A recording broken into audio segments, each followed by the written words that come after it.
Assalamualaikum warahmatullahi wabarakatuh. Hai teman-teman semuanya, selamat datang kembali ya di channel Studio Horor.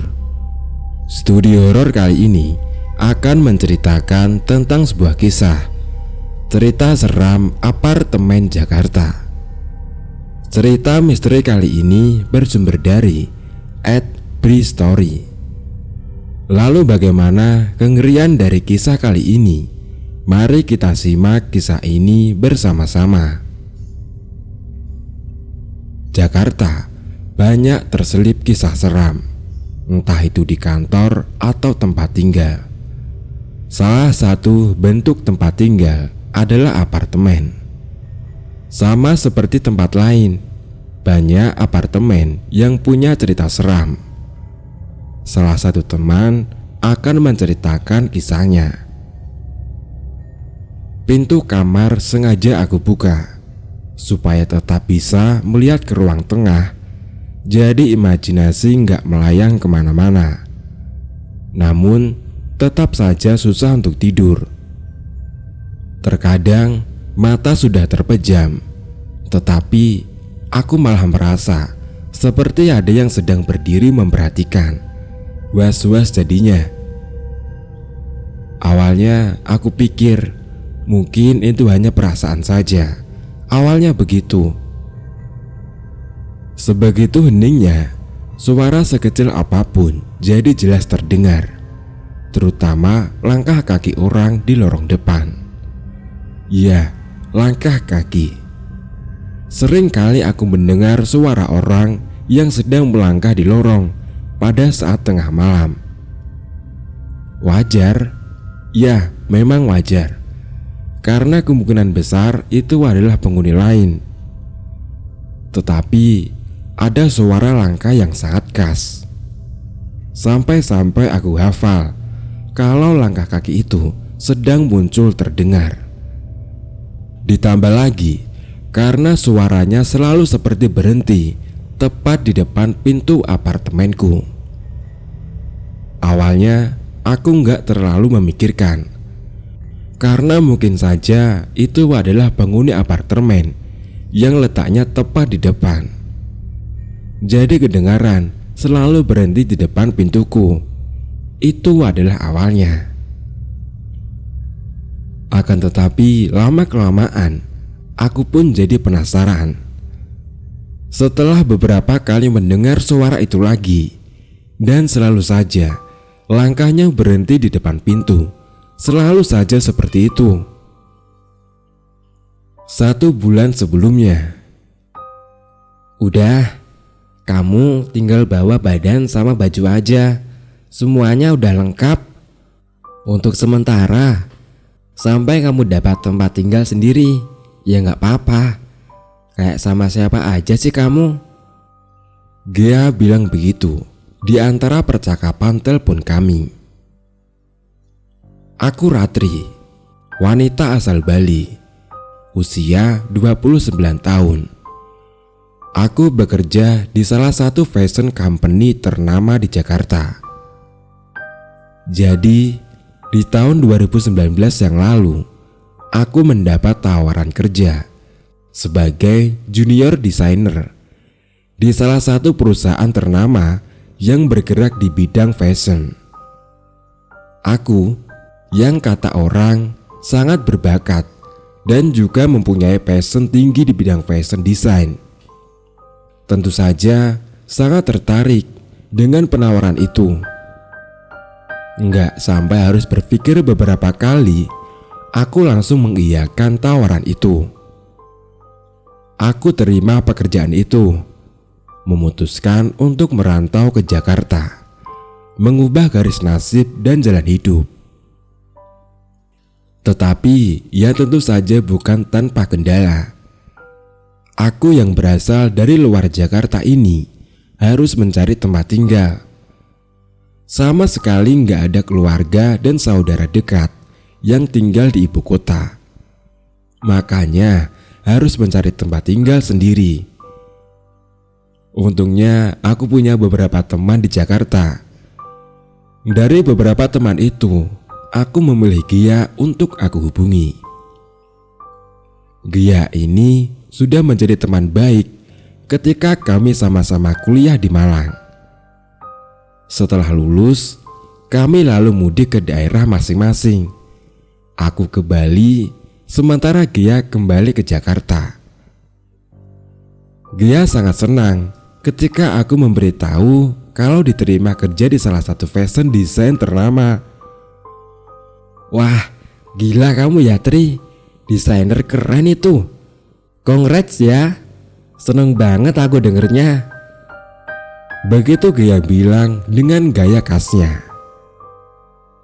Nah, sampailah ke pokok bahasan niat awalku menghubungi Gia, yaitu tempat tinggal. Aku meminta rekomendasi darinya mengenai tempat kos atau apartemen yang gak terlalu mahal untuk aku tempati nantinya di Jakarta. Baik hatinya Gia, dia malah menyuruhku untuk tinggal di apartemen milik keluarganya. Dia bilang aku gak perlu bayar sewa, cukup membayar biaya bulanan apartemen saja, seperti listrik, air, dan lain sebagainya. Ah, tapi aku gak enak. Aku gak mau seperti itu, malu. Udah, gak apa-apa Ratri. Daripada apartemen itu kosong, mendingan diisi sama kamu kan? Udahlah, ntar aku bilang ke bokap ya. Dia pasti setuju. Oh iya, kebetulan saat itu Gia nggak di Jakarta. Dia sedang melanjutkan kuliahnya di luar negeri. Oke, baiklah. Aku tinggal di apartemenmu deh. Tapi untuk sementara waktu aja ya, sampai aku dapat tempat kos. Aku nggak mau ngerepotin, malu. Aku pun bilang begitu.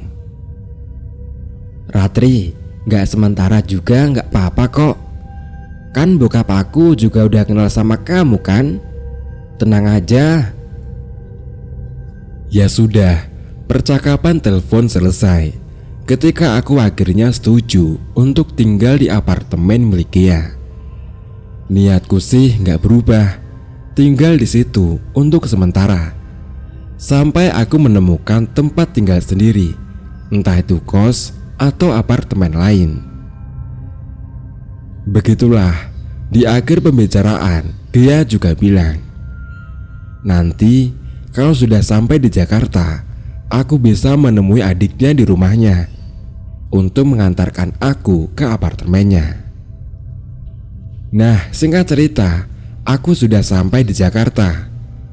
Sebenarnya sudah beberapa kali aku menginjakkan kaki di ibu kota ini, tetapi tetap saja masih buta dengan seluk-beluknya. Mungkin hanya sedikit tahu di pusat kota dan tempat-tempat tertentu saja. Selebihnya masih harus meraba. Begitu juga kali ini.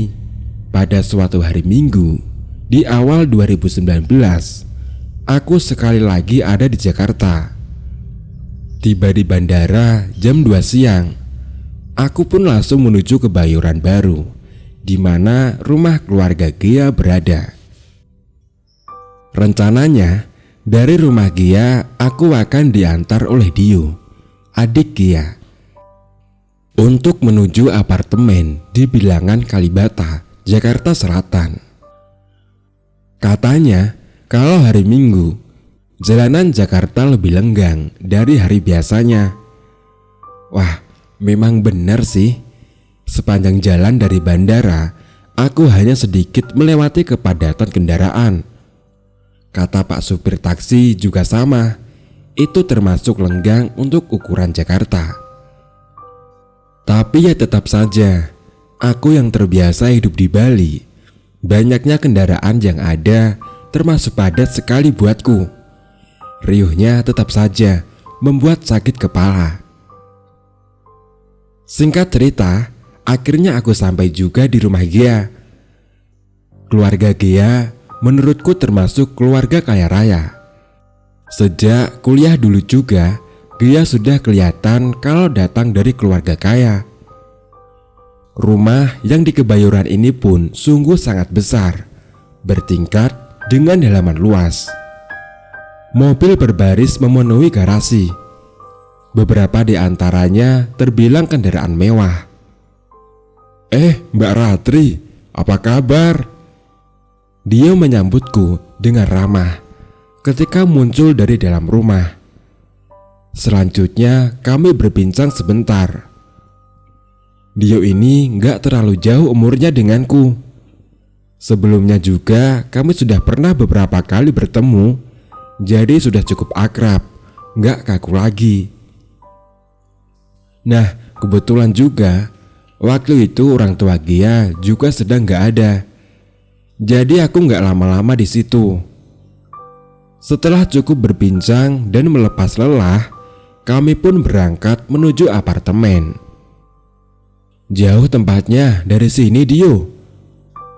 Enggak, Mbak. Palingan setengah jam juga udah sampai. Mbak Ratri sendirian aja ini.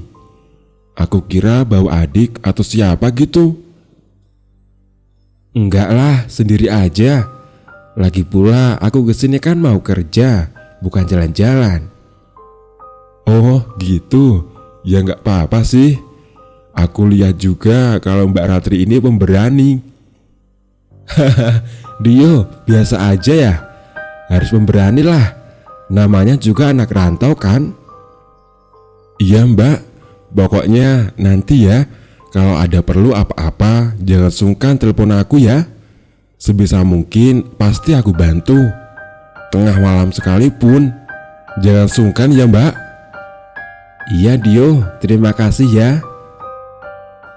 Percakapan di dalam kendaraan itu mengiringi perjalanan kami membelah mewahnya selatan Jakarta, tempat orang mengukur batas-batas kejayaan. Benar yang tadi Dio bilang, kurang lebih hanya 30 menit perjalanan kami sudah masuk ke satu wilayah apartemen, termasuk wilayah yang luas. Di dalamnya ada belasan tower yang Dio bilang semuanya merupakan apartemen. Di kendaraan, Dio juga sempat cerita sedikit. Apartemen ini sebenarnya dibeli oleh ayahnya dengan niatan untuk membantu salah satu temannya yang sedang terlilit hutang. Dibeli sekitar tahun 2017.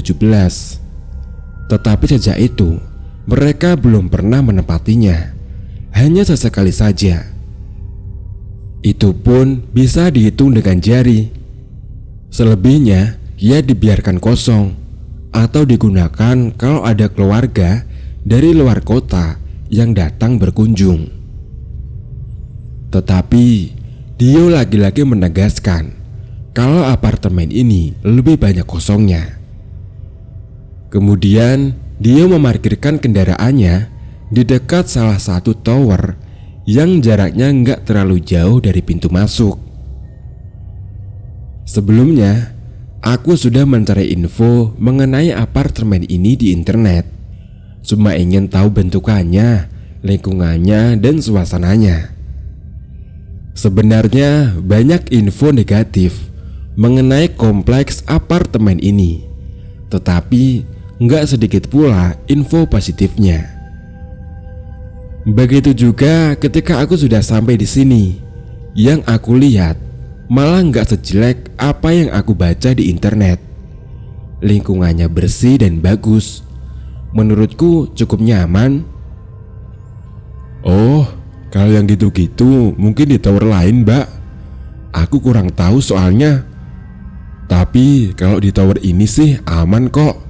Asik tempatnya. Hehe. Begitu jawab Dio ketika aku tanya tentang banyaknya berita jelek tentang kompleks apartemen ini. Aku jadi lega mendengarnya. Dan benar, setelah turun kendaraan, kemudian berjalan kaki menuju apartemen, aku merasa sama sekali gak ada yang gak nyaman. Semua sewajarnya, lingkungan apartemen. Orang-orang lalu lalang dengan kesibukannya masing-masing, gak peduli dengan yang lainnya. Tipikal kehidupan di Jakarta. Masih jam 4. Minggu sore ini masih terang dengan sinar matahari yang masih menerangi. Di lantai 9, Mbak. Ketika kami sudah di dalam lift, Dio bilang begitu. Kemudian gak lama pintu lift terbuka di lantai 9. Lalu kami keluar dan berjalan ke arah kiri. Nah, dari lift ini jarak ke unitnya nggak jauh, karena letaknya hampir di paling ujung. Di dalam perjalanan, kami nggak melihat ada penghuni lain. Sepi. Ini tempatnya, Mbak. Sambil tersenyum, Dio bilang begitu. Tangannya kemudian membuka kunci pintu.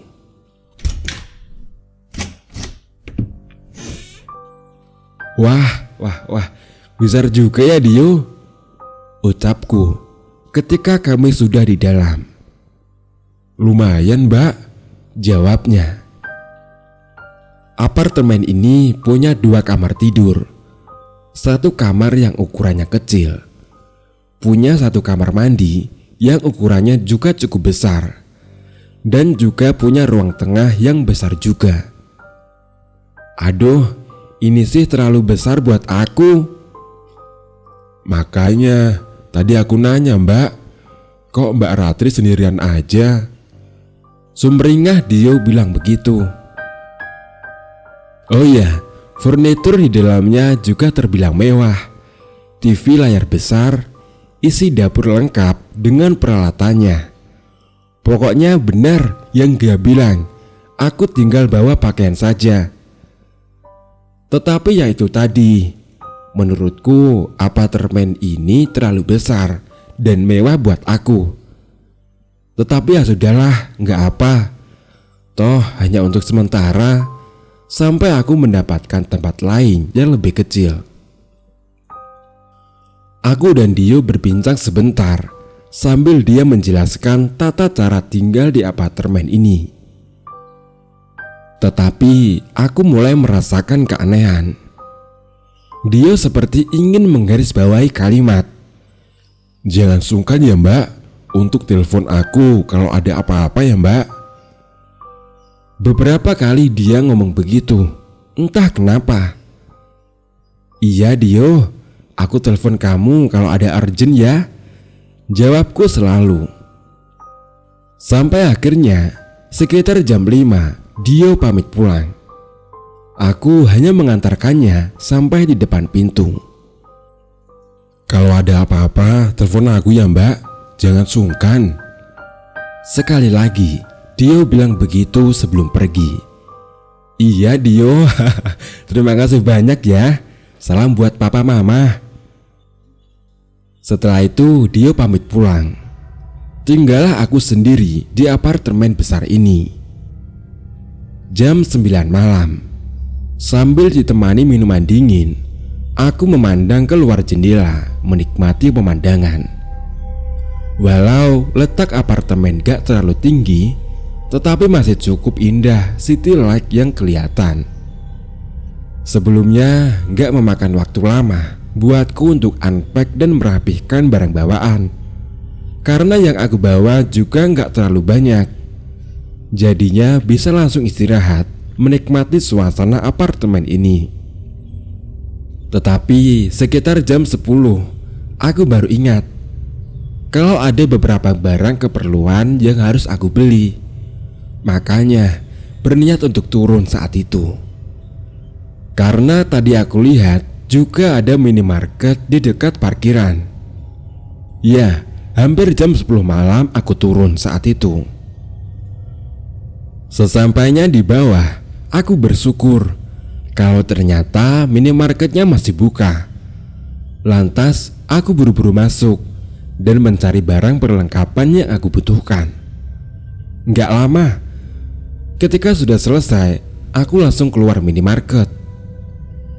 Tapi alih-alih langsung kembali ke atas, aku malah memilih untuk duduk terlebih dahulu di salah satu kursi di dekat pintu masuk. Di dekat pintu masuk itu ada semacam taman kecil. Nah, aku duduk di situ. Ingin sejenak menikmati udara luar di Jakarta, melihat-lihat orang lalu lalang. Kurang kerjaan memang. Tetapi gak lama, setelah sudah habis segelas kopi dan beberapa batang rokok, akhirnya aku memutuskan untuk masuk, naik ke atas. Sudah hampir di jam 11-an. Sudah sedikit orang yang kelihatan di lobi dan sekitarnya. Mungkin karena sudah penghujung minggu juga ya. Nyaris sendirian, aku melangkah menuju lobi. Ketika sudah sampai di depan lift pun, aku tetap sendirian. Pintu lift terbuka. Aku lalu melangkah masuk. Nggak terlalu memperhatikan sekitar, karena aku sambil terus melihat layar ponsel di genggaman. Sedang terlibat percakapan seru, pesan pendek dengan Gia. Nah, ketika aku hendak menekan tombol di angka 9 itu, ternyata tombolnya sudah menyala. Wah, berarti sudah ada yang menekan sebelumnya ya. Melihat itu, aku langsung kembali memperhatikan layar ponsel, kembali ke posisi semula. Tapi baru beberapa detik kemudian aku terkejut ketika mengetahui kalau ternyata ada orang lain di dalam lift. Aku nggak sendirian. Dia berdiri di sudut kiri belakang. Aku baru sadar akan hal itu ketika sejak mengalihkan pandangan dari ponsel lalu melihat ke pintu. Dari pantulan pintu lift inilah aku bisa melihat ada laki-laki di belakangku. Refleks, aku lalu menoleh ke belakang, memandang wajahnya, lalu tersenyum menyapa. Laki-laki berumur sekitar 40 tahun. Perawakannya tinggi kurus, berpakaian santai dengan celana jeans dan kaos warna gelap. Dia membalas tersenyum. Beberapa balas detik kemudian, pintu terbuka di lantai 9. Aku lalu keluar, melangkah ke arah kiri. Di dalam lift, beberapa saat sebelumnya, aku melihat kalau tombol yang menyala hanya tombol nomor 9. Seharusnya lelaki tadi juga ikut keluar. Tetapi aku gak mau terlalu memperhatikan, lebih memilih untuk terus melangkah. Nah, saat itu aku sama sekali gak mendengar ada suara langkah di belakang. Tentu saja aku penasaran. Lalu akhirnya aku menoleh. Ternyata kosong, gak ada siapa-siapa. Lelaki tadi sepertinya masih di dalam lift. Wah, tapi aku gak bisa memastikan, karena posisi berdiri sudah gak bisa lagi memandang langsung ke dalam lift. Ya sudah, aku kemudian melanjutkan langkahku. Tetap, lagi-lagi aku sama sekali gak mendengar ada suara orang melangkah di belakang. Hanya suara langkah kaki saja yang kedengaran di lorong. Beberapa belas detik kemudian, aku sampai juga di depan pintu. Dek, lagi-lagi aku terkejut. Ketika sedang berusaha membuka pintu, dari ujung mata aku melihat seperti ada orang yang sedang berjalan di ujung lorong. Sontak, aku langsung menoleh. Benar, ada orang. Ternyata itu adalah lelaki yang tadi, laki-laki yang satu lift denganku. Setelah jarak kami sudah dekat, lagi-lagi aku tersenyum menyapa. Walau masih agak sedikit kaget, dia lantas membalas senyumanku. Setelahnya, aku langsung masuk ke apartemen. Di sisa malam itu, aku tidur kurang nyenyak. Mungkin karena tempat baru, bukan tempat yang biasa aku tinggal. Jadinya malah lebih banyak berkutat dengan ketidaknyamanan. Atau mungkin karena ada alasan lain. Nah, singkat cerita, sudah seminggu lebih aku tinggal di Jakarta. Dalam beberapa hal sudah mulai terbiasa dengan liuk polanya. Walau di beberapa hal lain aku masih keteteran dan harus terus berusaha mengerti dan memahami. Dalam hal pekerjaan, aku sangat menikmati semuanya. Lingkungan baru yang asik, great company, rekan kerja yang sangat menyenangkan. Pokoknya aku senang. Sama sekali belum menemukan hal yang enggak menyenangkan. Aku happy. Tapi masih ada yang mengganjal. Ini tentang apartemen tempat tinggalku. Ada beberapa keganjilan yang aku rasakan. Semuanya terjadi sejak awal aku tinggal di sini. Seperti yang aku bilang tadi, mungkin saja karena tempat ini adalah tempat baru, butuh waktu agak lama untuk adaptasi. Mungkin saja begitu. Semoga hanya itu alasannya. Tapi yang aku rasakan agak aneh. Seringkali aku merasa seperti aku gak sendirian di apartemen ini. Agak serem kan? Tetapi begitu adanya. Nyaris setiap malam aku sangat susah tidur. Sesekali terlelap, selalu gak nyenyak. Kalau mata terpejam, sering merasa kalau seperti sedang ada yang berdiri memperhatikan. Seperti itu. Makanya aku takut untuk memejamkan mataku.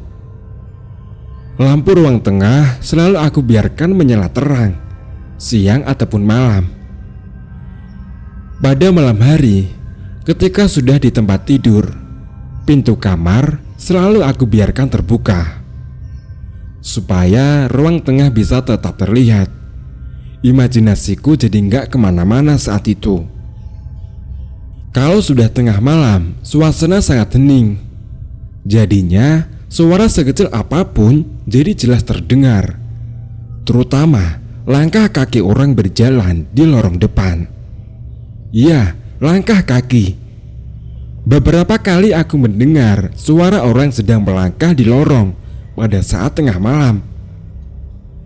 Wajar? Mungkin iya, karena kemungkinan besar itu adalah penghuni apartemen yang lain. Tetapi ada suara langkah kaki yang sangat khas.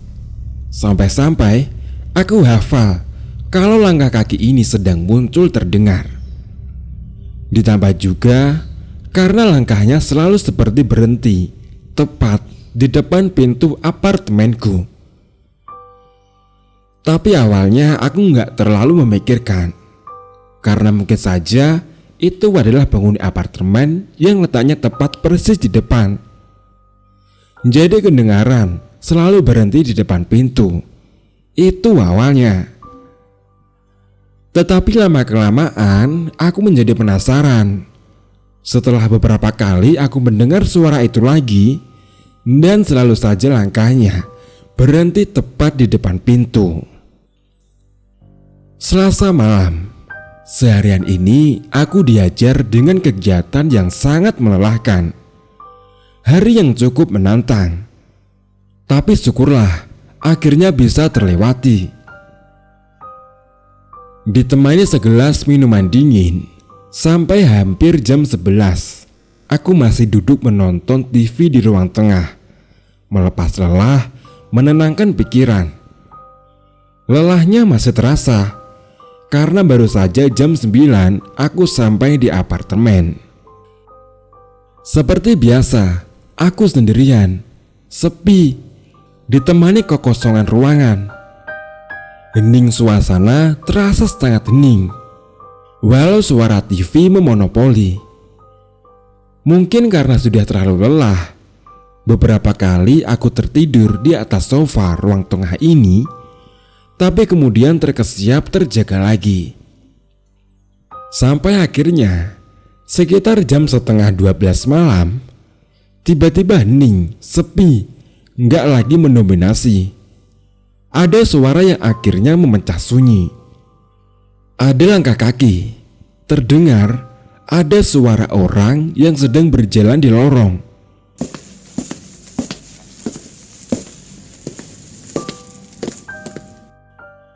Suara langkah kaki yang sudah beberapa kali aku dengar sebelumnya. Bunyinya khas. Iramanya sudah aku hafal. Suara langkah yang selalu terhenti tepat di depan pintu. Ya, selalu saja seperti itu. Tapi kali ini berbeda. Entah apa yang sedang menyulut. Aku malah langsung bangun dari dudukku, lalu melangkah menuju pintu. Ingin tahu saja siapakah yang sedang melangkah itu. Aku penasaran. Dan benar, kali ini pun sama. Langkahnya berhenti tepat di depan pintu. Ya sudahlah, selang beberapa detik kemudian, aku langsung membuka pintu.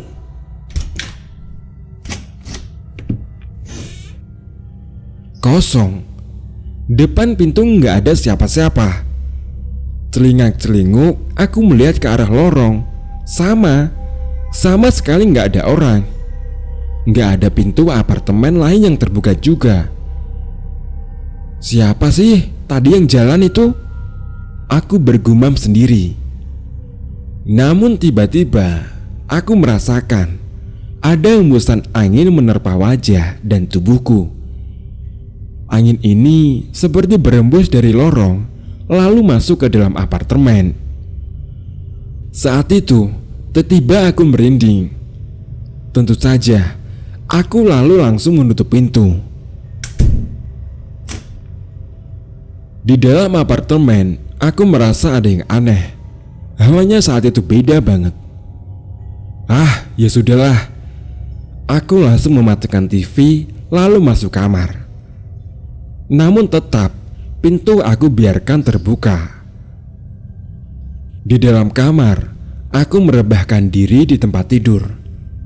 Memaksakan diri melakukan hal yang sepertinya mustahil untuk dilakukan saat itu, yaitu tertidur. Ya mana mungkin aku bisa tidur. Sejak beberapa menit yang lalu, perasaanku sudah gak enak. Apartemen ini hawanya semakin aneh. Beberapa kali aku memaksa mata untuk terpejam, tetapi gak bisa. Karena selalu merasa seperti ada yang sedang memperhatikan kalau mata tertutup. Sampai akhirnya entah di percobaan keberapa, aku hampir sukses terlelap. Tapi tetap merasakan ada keanehan. Namun kali ini sangat berbeda. Ada yang beda. Saat itu ada yang beda pokoknya. Antara sadar dan gak sadar, dalam keadaan mata terpejam, aku merasa seperti ada yang sedang memperhatikan. Aku merasakan seperti itu. Sontak perasaan semakin gak enak. Rasa takut dan cemas menyeruak cepat memenuhi pikiran. Mataku saat itu masih terpejam. Aku belum berani membukanya. Sampai ketika aku merasa kalau ada yang menghalangi cahaya lampu ruang tengah untuk masuk ke dalam kamar. Aku merasa seperti itu. Curiga, penasaran. Akhirnya aku memberanikan diri untuk membuka mata pelan-pelan. Nggak ada pilihan lain saat itu. Iya, yang aku rasakan nggak salah. Ternyata memang ada yang menghalangi cahaya lampu ruang tengah.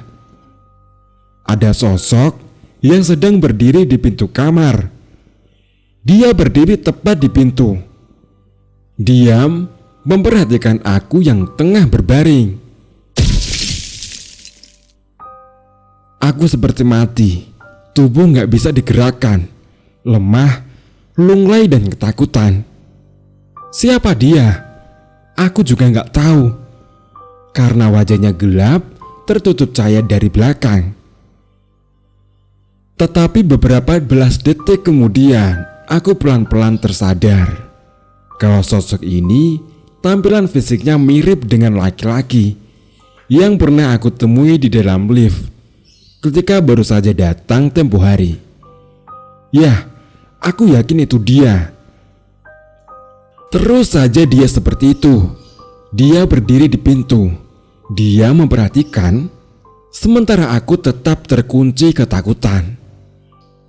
Hingga akhirnya sosok lelaki itu bergerak juga. Dia melangkah pelan menuju ruang tengah. Sungguh pemandangan yang mengerikan. Untaian kalimat doa aku baca dalam hati untuk menenangkan diriku. Setelah sosok itu hilang dari pandanganku, aku lalu perlahan mulai berdiri. Meraih ponsel, aku berniat untuk lari keluar apartemen saat itu juga. Langkahku sangat pelan, sebisa mungkin gak menghasilkan suara ketika menuju pintu kamar. Sesampainya aku di pintu kamar, di titik ini, aku bisa melihat isi ruangan tengah dengan jelas. Beberapa detik aku terpaku ketika aku melihat ada pemandangan yang mengerikan. Sosok yang tadi itu ternyata sedang duduk di sofa, duduk menghadap aku. Ruang tengah yang terang benderang membuatku bisa lebih jelas melihat semuanya. Lelaki ini sungguh sangat menyeramkan. Wajahnya pucat dengan lingkar gelap di sekitar matanya. Yang paling menyeramkan, bajunya basah dengan cairan berwarna gelap. Dan setelah aku perhatikan lebih seksama, ternyata cairan gelap itu adalah darah. Darah yang mengalir dari lehernya. Ya, di lehernya ada luka menganga, mengeluarkan darah segar. Beberapa detik kemudian, lelaki itu tersenyum dengan ekspresi datar. Entah ada tenaga dari mana. Tiba-tiba aku bisa lari menuju pintu, lalu aku pergi keluar. Di lobi bawah, aku lalu sejenak mengatur nafas. Aku menenangkan diri. Saat itu, aku baru ingat dengan omongan Dio. Kalau dia bersedia aku telepon kalau ada apa-apa, kapanpun itu. Makanya, saat itu aku langsung menelponnya. Dan gak lama kemudian, sekitar 1 jam kemudian, Dio akhirnya datang juga. Singkatnya, kemudian aku ceritakan semua kejadian seram yang baru saja aku alami. Dan setelah malam itu, aku gak pernah bermalam di apartemen itu lagi. Aku gak berani. Sekian cerita kali ini. Tetap jaga kesehatan, jaga hati dan perasaan, supaya bisa terus merinding bareng. Begitulah kisah cerita seram apartemen Jakarta. Terima kasih ya teman-teman semuanya sudah mendengarkan podcast Studio Horor ini hingga selesai. Wassalamualaikum warahmatullahi wabarakatuh.